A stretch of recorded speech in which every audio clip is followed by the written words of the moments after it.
चीजें हैं, बुनियादी सबकी अपनी अप्रोच, अपनी मानसिकता, अपनी मेंटेलिटी हो सकती है। अब किसी को वो फिल्म पसंद आ रही है, किसी को नहीं आ रही है, तो इस पर पॉलिटिक्स क्यों? और जिस तरह से अखिलेश यादव ने भी कहा जा रहा है कि भाई मुद्दे जो है वो भटकाना चाहती है। अब चीन का मुद्दा है, जिस तरह से त्वांग विवाद हो रहा है, उससे कहीं ना कहीं एक ध्यान भटकाने की कोशिश है, इसलिए इस तरह के विवाद को बेवजह तूल दी जा रही है। अब इसमें भगवा रंग को लेकर, जैसे मैं बार बार कह रहा हूं कि भगवा रंग के कपड़ों का इस्तेमाल कोई ऐसा तो नहीं कि पहली बार हुआ है किसी फिल्म में या किसी दृश्य में। तो इससे पहले क्यों इस तरह की विवाद नहीं हुए, और अब क्या जानबूझकर? और देखिए आजकल बीते दिनों से जो ट्रेंड चल रहे हैं ट्विटर पर, बाइकॉट ट्रेंड। अब देखिए दीपिका पादुकोण की जब बात आती है तो टुकड़े टुकड़े गैंग या इस तरह की चीजें भी एकदम इंडल्ज होती हैं इस पूरे कंट्रोवर्सी में। तो ये तो बिल्कुल ऐसा लग रहा है कि भाई टारगेटेड और प्रायोजित तरीके से एक विवाद क्रिएट करने की कोशिश की जा रही है। जो ये सवाल मेरे उन तर्कों पर है जो आ रहे हैं, मेरा इसमें अपना कोई तस्वीर में आप भी की तरफ से यूं कहे कि अगर पॉलिटिकल पार्टी कुछ कह रही है या आम जनता कुछ कह रही है, उन तर्कों पर मैं अपने क्वेश्चन फ्रेम कर रहा हूँ। जी भविष्य जी, मैं भारत के भविष्य में जो धुंध लग रहा है उस धुंध को अभी साफ कर देता हूँ। गिव इट 3 मिनट बस। रिक्वेस्ट है हमारी बहनों से कि वो बोले ना बीच में, हमें बोलने की आजादी दे। भारतीय संविधान में, इंडियन कॉन्स्टिट्यूशन में शाहरुख खान को यह अधिकार है, जैसे आपको बोलने की आजादी। अब आप बीच में हम बोल भी नहीं पाए। आप लोग इतने किसी को बोलने नहीं देना चाहते हैं ना, आप इतनी आसानी से हमारे बोलने के अधिकार को छीन रही हैं। बोलने तो दीजिए मुझे, बहन, मुझे बोल तो लेने दीजिए। आपको भी एक काम करते हैं, अपराधी पर डिबेट कर लेती है, बाकी सब लोग अभी 30 सेकंड नहीं बोल पाए, आपने टोकना शुरू कर दिया। अभी तो आगे क्या आप करेंगे जब हम 2 मिनट बोलेंगे? अभिव्यक्ति का मैं आपका साथ दे रही हूँ, तो मैं आपका समझ नहीं, आप बस साथ दीजिए, मुझे आपके साथ की जरूरत नहीं, मुझे बोल लेने दीजिए केवल। आप इतनी दया कर दीजिए कि 2 मिनट लगातार बोले जा रही है, न्यूसेंस क्रिएट कर रही है डिबेट में। बस मुझे बोल तो लेने दीजिए। आप देखिए फिल्म इंडस्ट्री के लोगों को यार, वो लोग जो शाहरुख खान के समर्थन में खड़े हैं, एक हिंदू को बोलने नहीं दे रहे।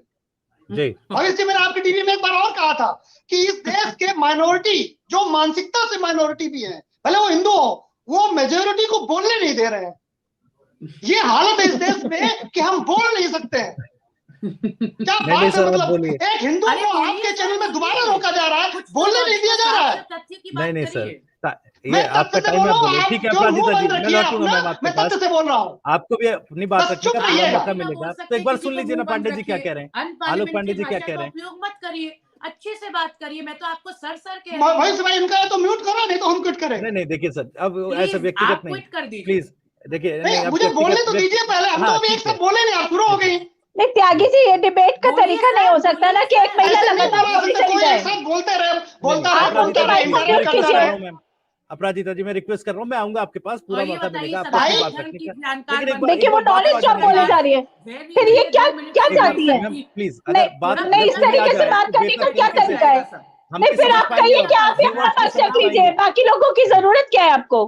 जी ठीक है मैम, एक एक करके हम बोलेंगे और बेहतर तरीके से संवाद हो, दर्शकों को बेहतर तरीके से सबके स्टैंड समझ में आए, ये कोशिश हमारी है। प्लीज उस कोशिश और उसकी सार्थकता को बने रहने दिया जाए। सभी पैनलिस्ट से मैं किसी के बीच में नहीं बोलता, मुझे बोलने दीजिए, फिर हम चुप रहेंगे। आप बोले, वो लोग अपनी बारी का इंतजार करें। केवल डिबेट का एक कल्चर होता है, अपने समय का इंतजार कर।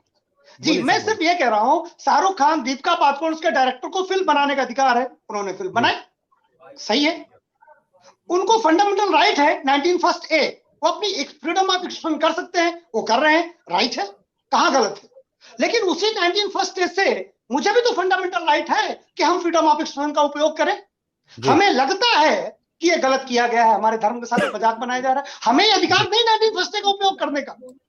ये कौन कहता है कि फंडामेंटल राइट सिर्फ माइनॉरिटीज को है? ये कौन कहता है कि फंडामेंटल राइट सिर्फ एक तरह के सोच वालों को है? हम उसी फंडामेंटल राइट का उपयोग करके विरोध कर रहे हैं कि साहब ये हमारे सेंटिमेंट्स के अगेंस्ट है। इसमें किसने गलत कह दिया? क्या शाहरुख खान खिलाफ गर्दन काटने का फतवा आया? इस देश में फतवे भविष्य जी कितने आए आपको पता है? नूपुर शर्मा खिलाफ फतवे याद करिए, क्या कह दिया था उसने, ऐसा क्या गलत कहा था, कोई बताए? मैं डिबेट करना छोड़ दूंगा अगर ये कोई कहते कि नूपुर शर्मा गलत क्या थी। सिर्फ कहा जाता नूपुर शर्मा का टोन खराब था। इस देश में नूपुर शर्मा के खिलाफ ऐसे फतवे आए, इतनी गंदी बातें कहेगी कि मैं आपसे कह नहीं सकता। क्यों? उसने क्या ऐसा कह दिया था? तो हमें बोलने का अधिकार नहीं है, दूसरा कुछ बोलते तो उसकी गर्दन काटने का अधिकार, फतवे आ जाते हैं इस देश में।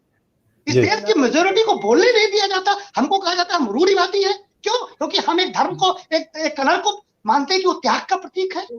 हम उस कलर के लिए हम कहे ना, कोई अधोवस्त्र हीरोइन पहन के खड़ी हो जाए उस कलर में, भगवे कलर में, और हम विरोध भी ना करें, हमारे विरोध का अधिकार छीना जा रहा है इस देश की माइनॉरिटी ने, या माइनॉरिटी कल्चर ने, माइनॉरिटिज्म ने, मेजोरिटिज्म को नष्ट कर रही है माइनॉरिटिज्म जी। लेकिन एक सेकंड आलोक पांडे जी, एक सेकंड, मेरा सवाल है सर, आप तो चूंकि एजुकेशन क्षेत्र से जुड़े हुए हैं और काफी यंगस्टर्स, युवाओं के साथ आपका इंटरेक्शन काफी ज्यादा है, बड़े स्केल पर है, तो ऐसे में सर, क्योंकि एक सोच जो यंगस्टर्स की है, आपको नहीं लगता कि अब जब गिरीश गौतम कह रहे हैं कि कोई देख के दिखाए, और ट्विंकल जी भी कह रहे हैं कि भाई ये अपना अपना माइंडसेट है सबका, हर परिवार का, तो क्या उसमें हस्तक्षेप नहीं है क्या? नहीं, वो देखें किसने मना किया है भूपेंद्र जी, रोहित जी, किसने मना किया है? हम विरोध करें कि नहीं होना चाहिए, हमने किसी की गर्दन काटने की बात कही? हमने क्या किया ऐसा? हम विरोध भी नहीं कर सकते, और हम विरोध करते तो हमसे कहा था आप बैकवर्ड है, आप हिंदू नहीं है, आप कठुआ याद करिए। अच्छा ये बताइए, कठुआ याद करने के लिए कहा जा रहा है जम्मू कश्मीर 4.5 लाख, जहां एक महिला को 20 से चीर दिया जाता है, वो याद नहीं करता कोई? एक महिला को आरे में रख के 20 से काट दिया जाता है। श्रीनगर की मस्जिद से कहा जाता है कि आप प्रॉपर्टी, पुरुष लोग प्रॉपर्टी और बहनों को छोड़कर चले जाएं। किसने इस देश में आवाज उठाई उन बहनों के लिए? FIR तक नहीं लिखी गई इस देश में। एक बंदा फिल्म बनाता है, लोग उनका देश के हार्मोन ही नष्ट कर दे रहे। हम अपने इतिहास में की गई गलतियों को याद न करें, हमसे यह कहा जाता है। क्यों नहीं याद करें भाई? ठीक है, हम क्यों सबक न लें? ठीक है, पूरी कीजिए सर बात। तो मैं हमेशा एक बात कहता हूं कि हमें भी तो फंडामेंटल राइट है जी। ठीक है, तो हमारे फंडामेंटल राइट का उल्लंघन न किया जाए, हमें बैकवर्ड न कहा जाए। आप अपनी बात कहें, हम अपनी बात कहते हैं, जिसको जो समझना हो समझेगा। ठीक है, अपराजिता जी रिस्पॉन्ड कीजिएगा इस पर, और इसमें मैं ऐड जवाब दीजिएगा कि भाई अगर इतना ही विरोध है तो फिर अब जो ब्रांड्स इस तरह के जो ड्रेसेस हैं या बिकनीज हैं वो जो बना रहे हैं, भाई उन पर भी रोक लगनी चाहिए। फिर केवल एक मूवी को लेकर, और खासकर उस वो मूवी जिसमें शाहरुख खान परफॉर्म कर रहे हैं, एक्ट कर रहे हैं, जैसे मैंने पहले सवाल किया कि क्या टारगेटेड एक फोकस्ड विरोध हो रहा है, तो भाई सब जगह से बैन कीजिए फिर। देखिए बहुत जी, जो चीजें हम अथोवस्त्र के रूप में पहनते भी हैं, तो क्या उनको हम सिनेमा में दिखते हैं? ये कहना चाह रहे हैं कि ठीक है, जो हम बेडरूम में करते हैं वो हम ओपन करें, ये कहना चाह रही है हमारी बहन? ऐसा नहीं होता है। सिनेमा एक रोल है, हजारों लाखों लोग उन्हें फॉलो करते हैं, शाहरुख खान को।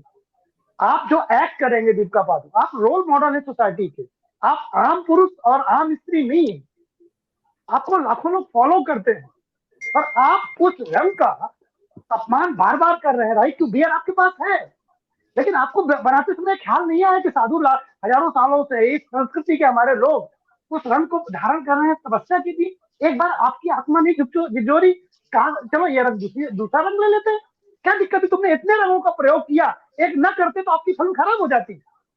मैं कह रहा हूँ इतने रंग आए, सब लोग इतने रंगों का प्रयोग हुआ, अरे एक ना करते तो आपकी फिल्म की क्या क्या खराब हो जाता फिल्म में? आप बताइए क्या खराब हो जाता? अरे जी क्या खराब हो जाता फिल्म में अगर ये रंग ना आता? ये कह रहे ये रंग ले आए तो क्या हुआ? बिल्कुल सही बात है, हम विरोध कर रहे हैं, लेकिन अगर ये रंग ना आता तो क्या हो जाता? 25 रंग और प्रयोग किए, आप एक रंग ना करते? आप एक बात तो सोच जाते, आपकी फिल्म बनाते समय क्यों आप इस्लामिक और ईसाइज्म के खिलाफ कोई भी उनकी सामाजिक समस्याओं की आपकी आत्मा क्यों कांप जाती है बनाते समय? हिंदुओं के समय में जब आप करते हैं तो आपकी आत्मा क्यों नहीं कांपती कि इसका विरोध होगा? और विरोध हो सकता है, मेजॉरिटी ऑफ द पीपल के सेंटीमेंट हर्ट हो सकते हैं, तो ना करिए वो काम। माइनॉरिटी ऑफ द पीपल के सेंटीमेंट हर्ट होते हैं, आप वो काम नहीं करते, और मेजॉरिटी ऑफ द पीपल का तो हु केयर, और आप हंसते हैं, तालियां बजाते हैं, हमारा व्यंग करते हैं। ये कौन सी बात है? सवाल पूछना है। नहीं, मैं पहले अपनी बात करूंगा, आप फिर बाद में सवाल करिए। दूसरी बात आती है, हमारे एक बहन ने कहा, अपराजिता बहन ने कहा कि बीजेपी की सरकार थी, मैं कांग्रेस बीजेपी की बात ही नहीं कर रहा, मैं बात कर रहा हूँ श्रीनगर की, मैं बात कर रहा हूँ हिंदुओं की हत्या की, और मैं बात कर रहा हूँ राजीव गांधी की उस स्टेप की जब 1980 में टेररिज्म बढ़ना शुरू हुआ था, तब राजीव गांधी की सरकार थी ना, कांग्रेस की सरकार थी, तब क्या किया था उसने? जब उस समय हुआ था, अगर बीजेपी की सरकार होती, मैं अपनी बात नहीं कह रहा हूँ, ये श्रीनगर के लोगों का कहना है कि अगर वो राज्यपाल वहां ना होते तो एक भी हिंदू जिंदा ना आता, काट के फेंक देते उनको। ये मैं नहीं कह रहा, वहां की कश्मीरी भाई कह रहे हैं। अब आओ दूसरी बात, 1947 में देश बटा, मैं बार बार क्लास में अपने प्रश्न पूछता हूँ, आपसे भी पूछता हूँ, सब लोग आंसर जरूर दे इसका, और ना मिले तो बाद में पढ़ के दे। 1947 में देश बटा, इस देश के मुसलमान चाहते थे हिंदुओं के साथ नहीं रहना, उन्होंने पाकिस्तान में, अब वो बांग्लादेश पाकिस्तान और भारत के रूप में बटा। किस आधार पर देश बटा था?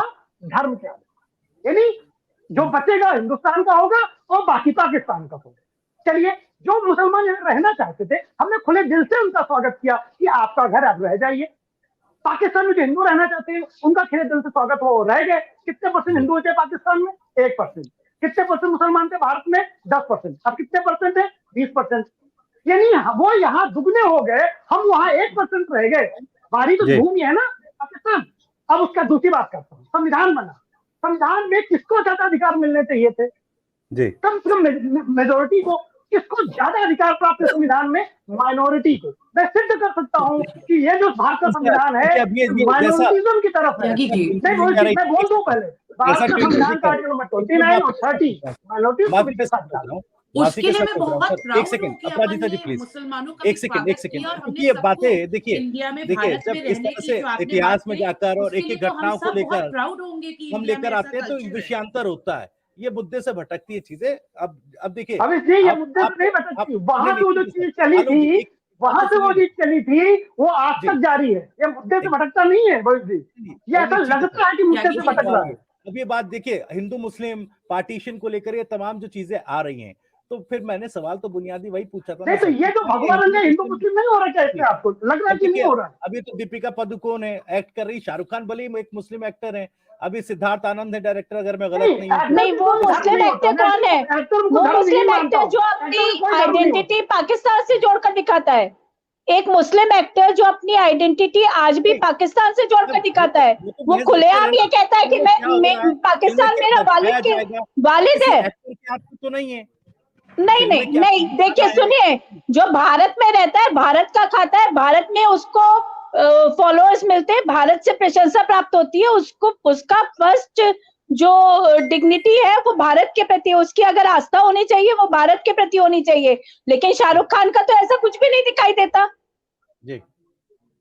ठीक है। अरे उनकी पत्नी कहती है हमें डर लगता है, आज डर नहीं लग रहा। आज जब वो एक सवाल भी ऐड करूंगा क्लोजिंग रिमार्क में। सर, सेंसर बोर्ड है ना, अब सेंसर बोर्ड अगर कोई एक संस्था, एक इंस्टीट्यूट वहां पर है इन तमाम चीजों की समीक्षा करने के लिए, तो फिर ये क्यों नैरेटिव अगर आप सेंसर बोर्ड अपना काम नहीं करेगा तो हम अपना काम करेंगे। सेंसर बोर्ड सुप्रीम कोर्ट थोड़ी ना है कि वो अंतिम है जी, वो नहीं कर रहा अपना काम, तो हम करेंगे। पहला। दूसरा, मैं आपको बताऊं, आज आरिफ मोहम्मद खान भी कानपुर में थे, मैं उनके साथ था प्रोग्राम में। मैं अपनी बात बताता हूँ, उसको कोट करता हूँ, उन्हीं के वर्ड को कोट करता हूँ। वो मुस्लिम है ना, केरल के राज्यपाल है, मैं वहीं से आया हूँ सीधे। उन्होंने कहा कि हिंदू धर्म से ज्यादा सहनशीलता किसमें है? एक ही धर्म में कोई माँ दुर्गा को पूछता है, कोई हनुमान जी को पूछता है, कोई राम जी को पूछता है, कोई शिव के मंदिर में जाता है। हमसे तो सहिष्णुता कौन सीखेगा? अगर किसी को सीखना है तो दूसरे को सीखना है। जो घोड़े में बैठ के आए थे, हम पर आक्रमण किए थे और अपने आप को उन्होंने क्या क्या कहते, सीखना है उनको। अब अगर वो नहीं सीखते हैं तो हम विरोध, हमारा लीगल अधिकार है, हम विरोध करेंगे। 1000 साल से हम सहते रहे, अब नहीं सहेंगे, हिंसा नहीं करेंगे, लेकिन उनकी गलत बातों को टॉलरेट नहीं करेंगे। नहीं, मैं शिक्षक हूं, पढ़ाता हूं, तो क्या अपना धर्म भूल जाऊं? ठीक है, हम डॉक्टर लोग पंडित, तो मैं इतिहास का हूँ, विद्यार्थी हूँ, मुझसे ज्यादा इतिहास में किसी की दिलचस्पी नहीं है। मैं जानता हूँ कितना शोषण हुआ है। पूरी दुनिया में सबसे ज्यादा शोषण हिंदुओं का हुआ है। पूरी दुनिया में सबसे ज्यादा शोषित कौम है हम। किसी ने डिबेट रख लीजिएगा, अब कोई व्यक्ति अगर ये सिद्ध कर दे सबसे ज्यादा शोषित कौम हम नहीं है, तो मैं पढ़ाना बंद कर दूंगा। सबसे ज्यादा शोषण हमारा हुआ इस धरती पे, और हिंदू जोड़ता है। हम कब तक जोड़े हैं? हमने जोड़ा ना पिछले 1000 साल से। ठीक है, हमारी शादियां दिन में होती थी, रात में होने लगी। हमारी दीजिए, मुझे लगता है कि इंसानियत का धर्म हमारी शादियां दिन में होती थी, रात में होने लगी। क्यों? क्योंकि लोग उठा ले जाते थे हमारी बहनों को। हमसे तो किसी ने सहा इस धरती पे नहीं सहा, हमारी बात कही नहीं जाती। हम बोलते हैं तो हमको ऐसा पिछड़े हैं, हम बोलते हैं कहते हैं आप रिजिड हैं, हमको बैकवर्ड कहा जाता है हिंदू होने के नाते। इस देश में हिंदू होना क्या गुनाह है? इस देश में मेजोरिटी होना गुनाह है? और इस दुनिया में ऐसी कोई देश नहीं है जहां मेजोरिटी पीड़ित हो, माइनॉरिटी पीड़ित होती है। इस देश में मेजोरिटी पीड़ित है। हम अपनी पीड़ा बताते हैं तो हमें बदतमीज कहा, हमें बैकवर्ड कहा जाता है, हमें बुरा कहा जाता है, हमारा व्यंग मचाया जाता है। आपके चैनल में लोग हंस रहे थे हमारी माँ के ऊपर, भगवान के ऊपर हंस रहे थे, हमारी संस्कृति पे हंस रहे थे, मुझे कतई बर्दाश्त नहीं है। चलिए ठीक है आपके चैनल में लोग हंस रहे थे, ये गलत है। एक संत का, एक भगवा पहने रंग का सम्मान करना चाहिए। अगर इनको सम्मान करना नहीं आता तो सीखना चाहिए। भगवा तो यही तो कह रहे हैं, भगवा का रंग है, भगवा का इसीलिए विरोध है कि वो हीरोइन पहन के नाचेगी तो मेरी माँ का सम्मान कैसे होगा, इसलिए विरोध है भविष्य जी, इसलिए विरोध है। इसलिए बहनों से मेरी रिक्वेस्ट है, करबद्ध प्रार्थना है, करबद्ध प्रार्थना है आपसे, करबद्ध प्रार्थना है, भगवा का सम्मान करिए। Thank you, thank you.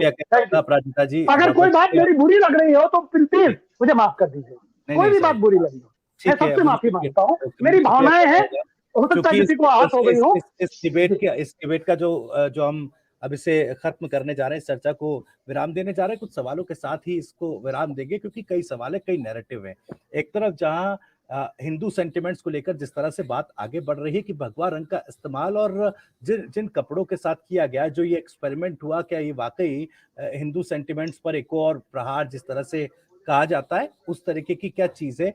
सवाल ये भी है कि क्या बॉलीवुड की तरफ से एक बार फिर से या उस खेमे की तरफ से लगातार जो सिलेक्टिव सेकुलरिज्म की बात होती है उसी तरह का एक झंडा बुलंद हो रहा है, या फिर ये तमाम चीजें टारगेटेड या यूं कहें कि इसलिए जो है तूल दी जा रही हैं क्योंकि बॉयकॉट जो ट्रेंड अब राजनीति इसमें नजर आती है।